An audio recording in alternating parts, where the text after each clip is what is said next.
Thank you. Thank you. I'm a bit sick of being lied to, right? There's a lot of deception going on all the time now, right? Like when I sign up when I get a phone, you know, they make me sign for a plan. It's got all these things I don't need. You know, I start an account at the bank. It's got all these hidden fees and charges. The other day, some guy broke into my house. He's like, "I'm here to steal all your stuff." I'm like, you know what? I appreciate your honesty. This is a nice change of pace. Right? Because if that guy was from the bank, he'd be kicking in the door, stealing my TV like, "This is improving customer service." I don't think so, right? I used to not understand this. I used to be like, how can they lie to us like that? But what it is because people are addicted to having stuff. You know, having TVs and laptops and cars and things. You know, it's like, I never got that, right? Like, I'd be walking around, like junkies would come up to me in the street, like, "Oh, mate, can you spare some change?" I'd be like, "Well, are you going to use this to get a hot meal?" They'd be like, "Oh, yeah." I'd be like, "Liar. Liar. You just want to get drugs." But then I'd go to job interviews and they'd be like, "Hey, Michael, are you excited about a career in telemarketing?"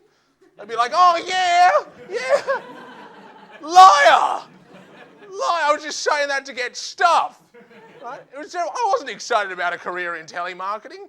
I was just saying that. I was just thinking, hey, this is not a good thing, but I'm going to just do it, get the money, and get on with my life. Which is, I think, also what muggers think. Right? Like, addicts aren't bad, but addictions make you do bad things, right? No one wakes up in the morning like, "Ooh, I'm going to be bad." But people wake up and think, "Hey, I've got this addiction. I'm going to do whatever it takes to get money to feed it. I'm going to mug an old lady, or I'm going to break into someone's house, or I'm going to work as a banker." Whatever it takes. I think about this all the time. Like the other day I was on the train, some ticket inspector comes up to me, he's like, "Hey, I want to see your ticket." I'm like, "No, you don't. That's the stuff talking." Is this what you want to do with your life? Kick the habit, man. Kick the habit, right?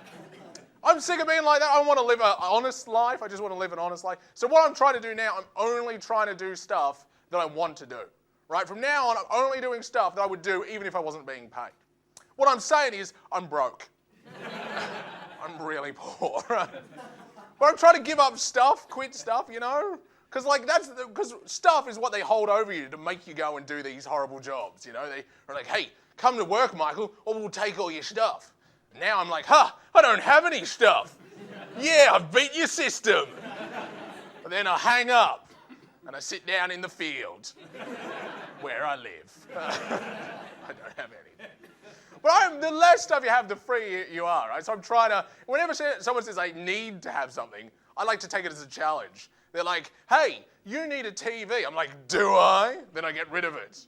Or they're like, "Michael, you have to have a car." I'm like, "Do I?" And I throw it away. And then they're like, "Michael, you need to breathe air." I'm like, "Do I?" "Okay, you win this one. Well done. Like, I got rid of my car completely, and now I just walk into places, and I'm always hot and sweaty, and people are like, "Oh, is that because you're walking everywhere?" I'm like, "No, it's because I'm going cold turkey. Come on. But the less stuff you have, the freer you are, right? We think about this, you see this all the time in movies. Like, think of movie trailers. They're always like, you know, "They blew up his house and killed his dog. Now he's a man with nothing to lose. Watch him take on the mafia." And you think, "Oh, he could do anything. He's got nothing to lose." You never see the opposite of that, do you? You know, "He's a man with a mortgage. 3 kids in private school. He's a man with something to lose. Now it's time for him to kill his dreams. Watch him take on a job in IT." No one wants to see that film. That's it from me. Thank you very much. Michael Connell, good one. Good stuff, my friend. Hey, we got Khaled Khalafalla as my special guest. Hey, stick around. You're watching Live on Bowen. Nobody never touched you quite as deep. It's that first time.